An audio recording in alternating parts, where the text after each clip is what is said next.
So friends, Kirchhoff's law देखो क्या कहता है। किरचॉफ ने टोटल 2 लॉज दिया था, ठीक है। पहला उनके लॉ को बोलते हैं करंट रूल। देखिए किरचॉफ्स करंट रूल, केसीएल इसको बोलते हैं, किरचॉफ्स करंट रूल, या फिर इसी को जंक्शन रूल भी बोलते हैं, ठीक है। किरचॉफ्स करंट रूल या फिर क्या बोलते हैं, जंक्शन रूल भी बोलते हैं इसको। और दूसरा होता है केवीएल। केवीएल मतलब क्या हो गया, किरचॉफ्स वोल्टेज लॉ, या फिर इसको लूप रूल भी बोलते हैं, लूप रूल भी बोलते हैं, ठीक है। दोनों को मैं समझाता हूँ, समझने की कोशिश करिएगा कि जंक्शन रूल या लूप रूल क्या कहता है। इन्होंने टोटल 2 लॉज दिए थे। पहला जंक्शन रूल। जंक्शन सबसे पहले समझो जंक्शन होता क्या है, ठीक है। जंक्शन मतलब तो ज्वाइंट, जहाँ पर एक से अधिक अप्लायंसेस कंबाइन होते हैं। आप कह सकते हो वायर ज्वाइंट होते हैं। जैसे मान लेते हैं एक वायर इधर से आ रहा है, दूसरा इधर से आ गया, तीसरा इधर से आ गया, चौथा इधर से, पांचवा, इन टोटल 5 वायर मान लो यहाँ पे आ रहा है, और सारे के सारे वायर यहाँ पॉइंट ओ पर मिल रहे हैं। तो पॉइंट ओ क्या हो गया, जंक्शन, ठीक है। जैसे सपोज कर लो कि हमने क्या किया, यहाँ पे कुछ अप्लायंसेस ले लेते हैं। सपोज कर लो कि हमारा पहला वायर है, इस वायर को हमने यहाँ पे लगाया, दूसरा वायर हमने यहाँ पे लगाया, तीसरा वायर हमने यहाँ पे लगाया, और तीनों को हमने अटैच कर दिया इस पॉइंट से, ठीक है। तो ये जो पॉइंट होगा ये क्या होगा, जंक्शन होगा, ओके। तो देखना यहाँ पर पॉइंट ओ क्या है, जंक्शन है। तो जंक्शन समझ में आ गया होगा। जंक्शन रूल इसका नाम क्यों पड़ा, ये देखिए। The algebraic sum of electric current, the algebraic sum of electric current will be always equal to 0 at the junction, ठीक है। यानी कि कह सकते हो इस जंक्शन पर जो total value of electric current होगा वो हमेशा 0 होगा। यानी total value of electric current का मतलब क्या है कि यहाँ पे I1, I2, I3, I4, I5 यानी कि सारे वैल्यू ऑफ करंट को अगर आप यहाँ पे ऐड करेंगे तो नेट वैल्यू कितना आ जाएगा, 0। कहोगे सर 0 कैसे आएगा, क्योंकि जितना करंट यहाँ से इन होगा यानी कि इनसाइड होगा, जितना करंट यहाँ पे इनवर्ड डायरेक्शन में जा रहा है हमेशा उतना ही करंट आउटवर्ड डायरेक्शन में जाता है, ठीक है। तो केसीएल में किरचॉफ ने यही बताया था कि the algebraic sum of internal current, या ऐसे कह सकते हो current which are going inward direction will be always equal to the algebraic sum of the current was going outward direction, या जो भी करंट बाहर की तरफ जा रहा है उस करंट के अलजेब्राइक सम के बराबर होगा। यानी कि यहाँ पे कह सकते हो here I1 plus I2 plus minus I3 plus I4 plus minus I5। कहोगे सर एक प्लस एक माइनस कैसे कंसिडर कर लिया, क्योंकि जो value of current inward direction में जा रहा है उसको हमने पॉजिटिव सपोज कर लिया, और जो करंट आउटवर्ड डायरेक्शन में जा रहा है उसको हमने माइनस सपोज कर लिया। क्योंकि ये करंट यूज होगा और ये इनसाइड जा रहा है तो इसको हमने प्लस मान लिया, जो आउटसाइड जा रहा है उसको क्या मान लिया, माइनस मान लिया, नेगेटिव वैल्यू हमने सपोज कर लिया यहाँ पे। तो इधर मिल जाएगा आपको I1 plus I2 plus I4 will be equal to I3 plus I5, ठीक है। अब देखो यहाँ पे I1 plus I2 plus I4, देखिए I1 I2 I4 ये क्या है, इनवर्ड करंट है, और ये क्या है I3 और I5 क्या है, आउटवर्ड करंट है। यानी कि total algebraic sum of inward current is equal to the total algebraic sum of outward current. ये किरचॉफ का फर्स्ट लॉ है, ठीक है। किरचॉफ का सेकंड लॉ देखो क्या कहता है, किरचॉफ्स वोल्टेज रूल देखो क्या कहता है। इसको वोल्टेज रूल कहते क्यों हैं, जनरली फर्स्ट लॉ जो है इन्होंने करंट को लेकर के दिया था, करंट के बारे में एक्सप्रेस किया था जो भी अपने एक्सप्रेशंस हैं, और सेकंड में इन्होंने वोल्टेज के बारे में बताया था और एक क्लोज लूप लिया था, ठीक है। इन्होंने कहा कि in any close loop the algebraic sum of EMF will be always equal to the algebraic sum of total potential, ठीक है। यानी सिंपली कह सकते हो क्या कि इसमें किसी भी एक क्लोज लूप की अगर हम बात कर लें तो एक क्लोज लूप में जितना value of electric current EMF होगा, इलेक्ट्रोमोटिव फोर्स होगा, उतना ही वैल्यू किसका होगा, पोटेंशियल का होगा, यानी कि the product of I and R का होगा। तो चलिए देखते हैं कि ये हमने एक लूप ले लिया, हमने देखा यहाँ पे है BAC, एक लूप हो गया, एक क्लोज लूप क्या हो गया BAC, और दूसरा क्लोज लूप हो गया ACD, ठीक है। यहाँ पे हमें कुछ वैल्यूज या कुछ साइन को ध्यान में देते हुए न्यूमेरिकल को सॉल्व करना होता है, ठीक है। पहले तो मैं बता दूं आपको कि यहाँ पर जो अलजेब्राइक सम ऑफ EMF है it will be equals to algebraic sum of potential differences, या ऐसे लिख सकते हो algebraic sum of EMF and algebraic sum of potential differences will be always equals to 0। According to voltage rule. ठीक है, voltage rule यही कहता है कि किसी भी एक क्लोज लूप में जो टोटल सम ऑफ पोटेंशियल होगा वो एंड ईएमएफ होगा, उन दोनों का सम हमेशा कितना आएगा, 0 आएगा।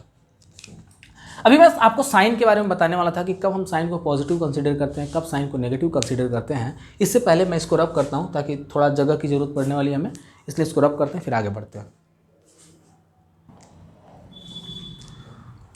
सो गाइस, मैं बताने वाला हूँ कि कब हम साइन को पॉजिटिव और कब हम साइन को नेगेटिव लेते हैं, क्योंकि बच्चे बहुत ज़्यादा इसमें कंफ्यूज होते हैं। ठीक है, तो एक बहुत ही सिंपल सा ट्रिक है, उस ट्रिक को अपनाते हुए आप न्यूमेरिकल को सॉल्व करेंगे तो गलती होने के चांसेस कम होंगे।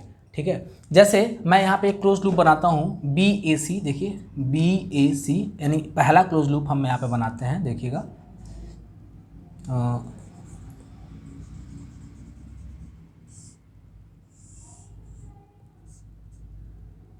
ये फर्स्ट क्लोज लूप हो गया BAC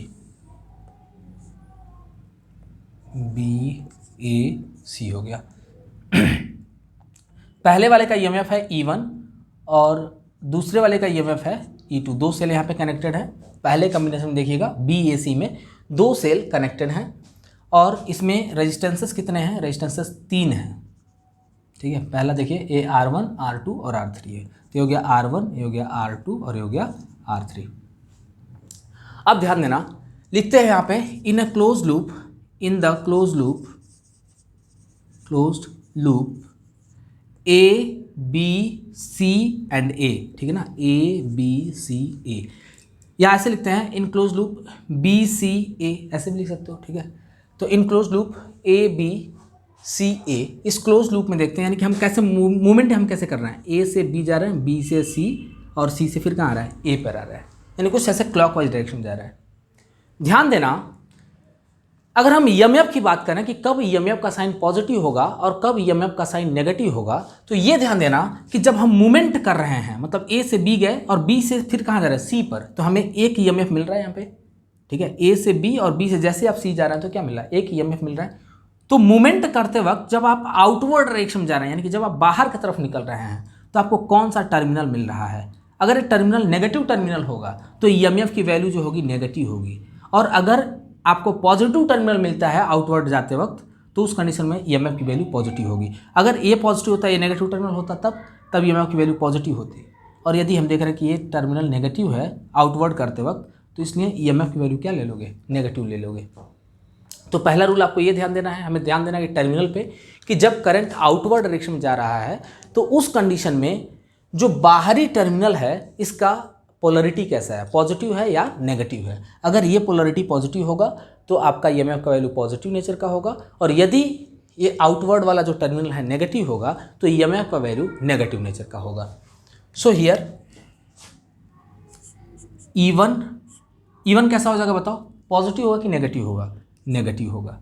ठीक है, E1 का वैल्यू कैसा होगा, नेगेटिव होगा। कैसे हमने नेगेटिव ले लिया, क्योंकि हमने जो लूप कंसीडर किया है वो ABCA इस फॉर्म में कंसीडर किया।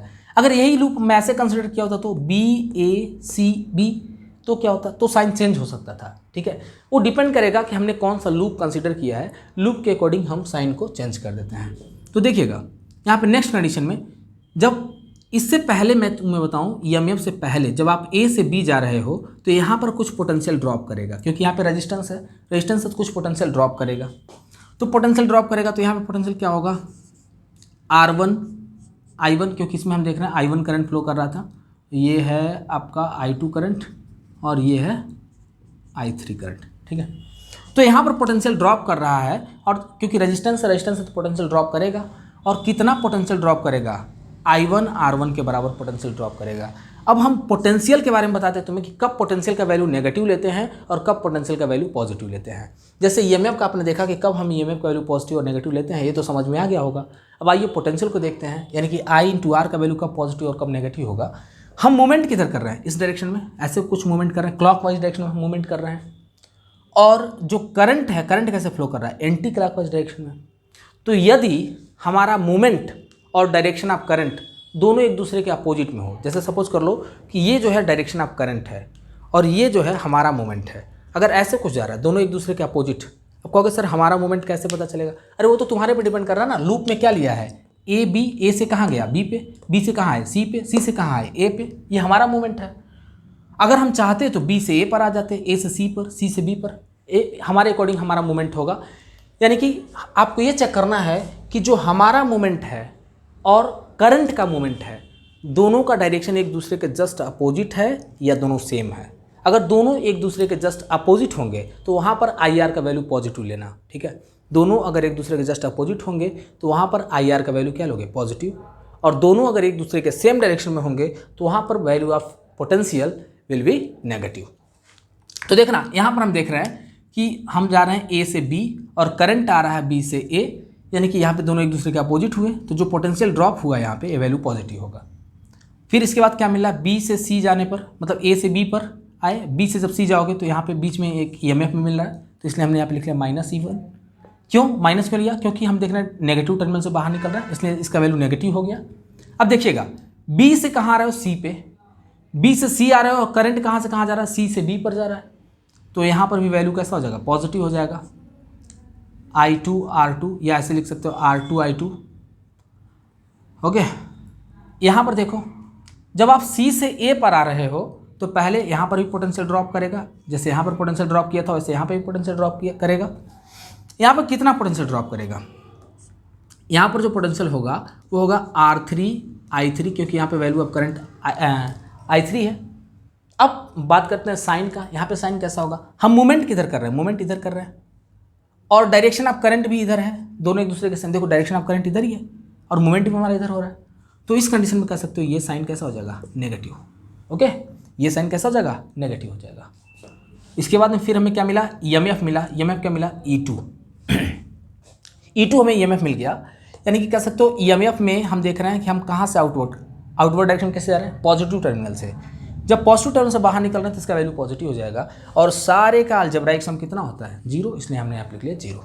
अब देखना यहाँ पे मिल गया R1I1 plus R2I2 minus R3I3 will be equals to, यहाँ पे E1 माइनस में है, दूसरे साइड जाएगा तो प्लस में हो जाएगा, और इधर जो हमारा E2 पॉजिटिव है, दूसरे साइड जाएगा क्या हो जाएगा, नेगेटिव हो जाएगा। तो हमें सबसे पहला वैल्यू क्या मिल गया, E1 minus E2 will be equals to I1R1 plus I2R2 या R2I2 कर सकते हो माइनस R3I3।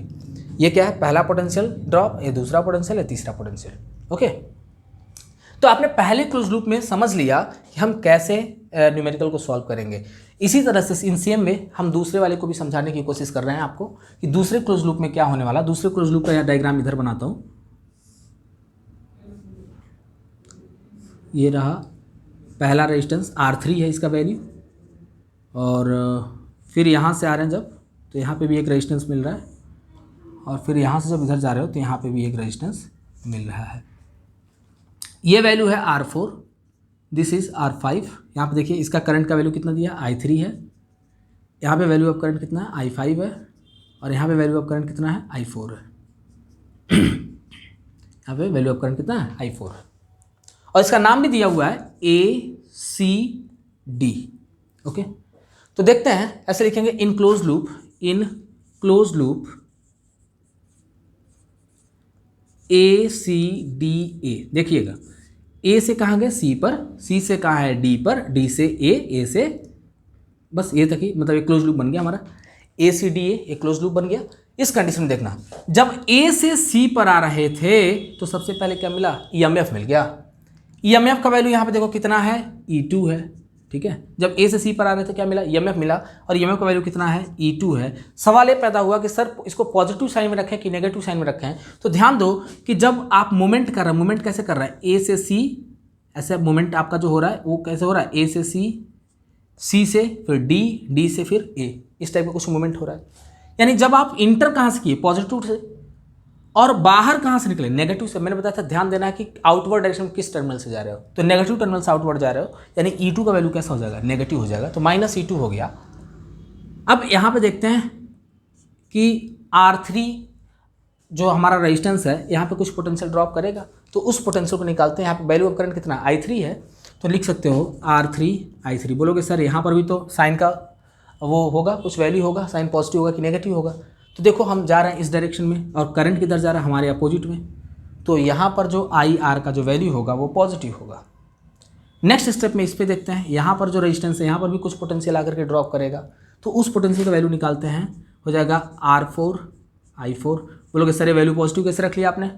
क्योंकि करंट किधर जा रहा है, इस डायरेक्शन में, और हम किधर मूवमेंट कर रहे हैं, इसके अपोजिट में, तो यहाँ पर भी वैल्यू ऑफ EMF क्या हो जाएगा, पॉजिटिव हो जाएगा, सॉरी पोटेंशियल का वैल्यू क्या हो जाएगा, पॉजिटिव हो जाएगा। और जब D से A पर जाते हैं, in that case R5 I5, यहाँ पर वैल्यू हो गया, और टोटल सम कितना होता है, 0, according to Kirchhoff's rule. Kirchhoff's का जो वोल्टेज रूल है इसके अकॉर्डिंग यही तो होता है कि total sum of EMF and potential will be always equal to 0। तो यहाँ पे E2 को दूसरे साइड में भेज दो तो मिलेगा आपको R3 I3 plus R4 I4 plus R5 I5 will be equals to E2, ठीक है ना, E2, क्योंकि यहाँ पे माइनस E2 है और जैसे ही दूसरे साइड में जाएगा तो इसका वैल्यू क्या हो जाएगा, प्लस E2 हो गया। तो आपने देखा कि यहाँ पर भी सम ऑफ, या ऐसे कह सकते हो the algebraic sum of all potentials is equals to the total value of EMF, क्योंकि इस क्लोज लूप में हमने देखा सिर्फ एक ही EMF दिया हुआ है जिसका वैल्यू E2 है, so it is equals to the algebraic sum of total potential. और वही कंडीशन यहाँ पर भी है, here the algebraic sum of total potential is equal to the algebraic sum of total EMF। तो ये रहा आज का हमारा किरचॉफ्स लॉ, और उम्मीद करते हैं कि आप सभी को हमारा लेक्चर पसंद आया होगा। और यदि आपको हमारा वीडियो पसंद आया तो इस वीडियो को लाइक करें और हमारे चैनल को सब्सक्राइब करें। दोस्तों ज़्यादा से ज़्यादा हमारे चैनल को शेयर करें ताकि हमारे सब्सक्रिप्शंस बढ़ते जाएं और हमें भी हौसला मिलते रहेगा अंदर से, जिससे हम आपके लिए न्यू कंटेंट्स लेकर के आएंगे। तो तब तक के लिए विदा लेते हैं और मिलते हैं अगले वीडियो में। Thank you guys.